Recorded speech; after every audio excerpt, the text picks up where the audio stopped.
नमस्कार दोस्तों, कैसे हैं आप लोग। मैं उपेंद्र सिंह और आज हम एक छोटा सा वीडियो बनाएंगे लोकसभा स्पीकर के बारे में।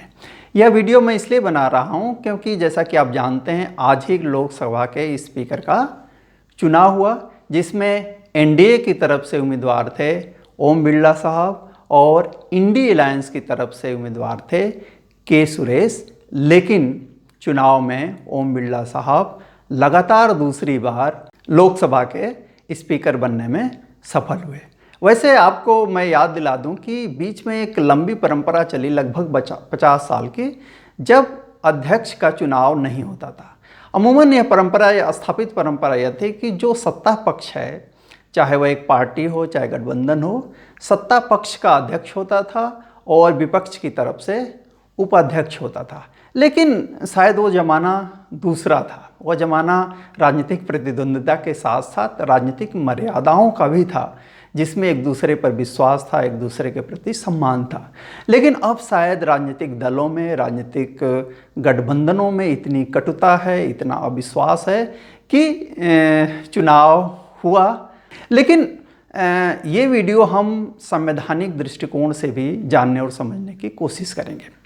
पहली बात ये कि आखिर संविधान में लोकसभा की भूमिका क्या तय की गई है।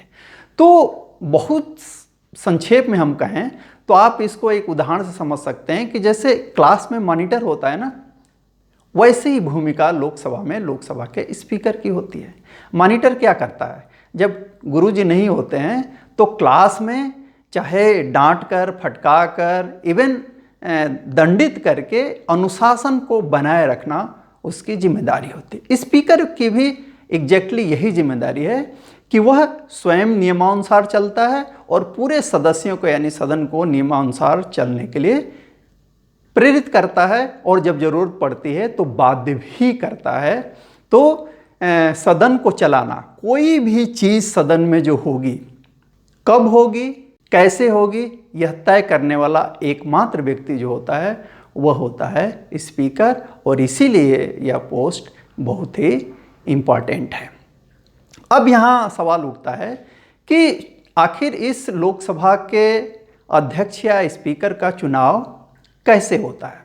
तो जो संवैधानिक व्यवस्था है, और मैं यहाँ याद दिला दूँ कि जब आप संविधान पढ़ेंगे तो आर्टिकल 93 से लेकर के 96 के बीच इसकी चर्चा की गई है। तो जो चुनाव होता है वह सामान्य बहुमत से होता है। तो वह स्पेशल मेजॉरिटी या विशेष बहुमत से नहीं होता, सामान्य बहुमत से होता है। यानी वोटिंग होगी और जिसको ज़्यादा वोट मिलेगा, एक भी ज़्यादा वोट मिलेगा, वह निर्वाचित घोषित हो जाएगा। यानी यहाँ की व्यवस्था राज्यसभा की व्यवस्था से अलग है। राज्यसभा में क्या होता है, राज्यसभा में जो उपराष्ट्रपति है वो होता है, वह संवैधानिक दृष्टि से राज्यसभा का पदेन सभापति होता है। लेकिन लोकसभा में पदेन अध्यक्ष की कोई व्यवस्था नहीं है। दूसरी चीज़ ये कि जैसे लोकसभा का अध्यक्ष चुना जाता है, उसी प्रक्रिया से लोकसभा का एक उपाध्यक्ष भी चुना जाता है। ऐसा क्यों किया जाता है? ऐसा इसलिए किया जाता है कि मान लीजिए कि अध्यक्ष नहीं है तो कार्रवाई कौन देखेगा? उपाध्यक्ष देखेगा। लेकिन यहाँ एक ट्रिकी सवाल आपके लिए, यदि अध्यक्ष और उपाध्यक्ष दोनों न हो तो कार्रवाई लोकसभा की कौन देखेगा? तो इसके लिए प्रेसिडेंट क्या करता है, और यह अधिकार प्रेसिडेंट को संविधान के द्वारा दिया गया है। प्रेसिडेंट 10 लोगों का एक पैनल बनाता है, और जब अध्यक्ष नहीं होता है तो उपाध्यक्ष, और जब दोनों नहीं होते हैं तो उस पैनल में जो श्रेष्ठतम व्यक्ति, जो वरीय व्यक्ति उपस्थित है, वह लोकसभा की अध्यक्षता करता है।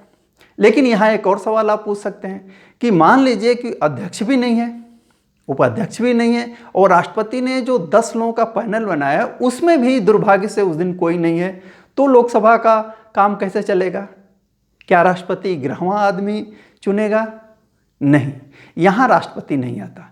इस परिस्थिति में, इस संकट की घड़ी में, इस इमीडिएट आवश्यकता को पूरा करने के लिए लोकसभा अपने सदस्यों में से किसी को चुनती है और वह लोकसभा की अध्यक्षता करता है। अमूमन आज तक ऐसी कोई स्थिति नहीं आई, ऐसा हो ही नहीं सकता कि अध्यक्ष भी न हो, उपाध्यक्ष भी नहीं हो और पैनल के 10 लोग भी नहीं हो। लेकिन यह व्यवस्था इसलिए है कि अध्यक्ष का पद रिक्त हो तो दूसरे व्यक्ति हों जो कार्रवाई चला सके।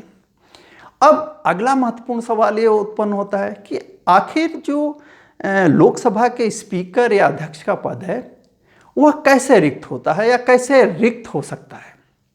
तो इसके 3 कारण हो सकते हैं। एग्जाम के पॉइंट ऑफ व्यू से आपको इन तीनों कारणों को ध्यान से सुनना चाहिए, याद कर लेना चाहिए।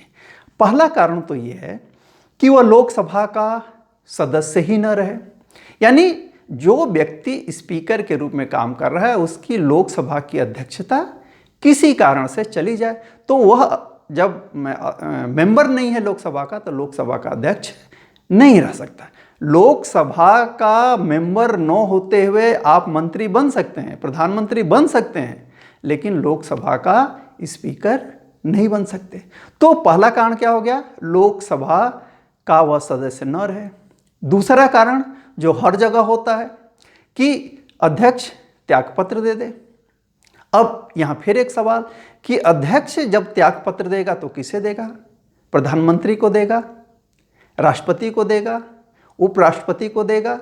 और यदि आप इनमें से कोई ऑप्शन चूज करते हैं तो यदि अमिताभ बच्चन की स्टाइल में कहें तो आपका आंसर क्या होगा, गलत होगा। अध्यक्ष अपना त्यागपत्र देता है लोकसभा के उपाध्यक्ष को, और लोकसभा का उपाध्यक्ष यदि इसी तरीके से त्यागपत्र देना चाहे तो वह लोकसभा के अध्यक्ष को अपना त्यागपत्र देता है। और तीसरी कंडीशन होती है कि लोकसभा सामान्य बहुमत से अपने अध्यक्ष या उपाध्यक्ष को हटा दे। जैसे वह नियुक्त करती है सामान्य बहुमत से, उसी सामान्य बहुमत की प्रक्रिया से वह अपने अध्यक्ष को हटा सकती है। लेकिन यहाँ ध्यान दीजिए कि जब वह अध्यक्ष को या उपाध्यक्ष को हटाने की प्रक्रिया है तो इसके लिए एक नोटिस 14 दिन पहले आपको सर्व करनी पड़ती है। यानी जो व्यक्ति, जो दल, जो भी इस चीज़ को इनिशिएट कर रहा है वह 14 दिन पहले, यानी आपके नोटिस के 14 दिन बाद ही उस पर कार्रवाई होगी। तो 14 दिन की एक प्रायर नोटिस आपको देनी होती है। हाँ, जब ये नोटिस सर्व हो जाती है तो ध्यान रखिए कि जो व्यक्ति अध्यक्ष है या उपाध्यक्ष है, दोनों पर एक ही बात लागू होती है, वह पीठासीन नहीं होगा। यानी वह सदन में रह सकता है, बहस में भाग ले सकता है, मतदान भी कर सकता है, लेकिन जो स्पीकर की कुर्सी है उस पर वह नहीं बैठेगा, बल्कि सदन में जैसे एक आम सांसद बैठता है, एमपी बैठता है, उस तरीके से वह बैठता है। और यदि प्रस्ताव उसके खिलाफ पारित हो गया तो वह स्पीकर के पद से हट जाता है, लेकिन उसकी मेंबरशिप एमपी की नहीं जाती। तो ये कुछ बातें थी लोकसभा स्पीकर के बारे में। और आपके लिए मैं एक सवाल छोड़ जाता हूं कि आप बताइए कि पहली जो लोकसभा गठित हुई थी 1952 में, तो उसके यानी उस लोकसभा के, पहली लोकसभा के पहले स्पीकर कौन थे। तो पढ़ते रहिए, देखते रहिए। Thank you very much.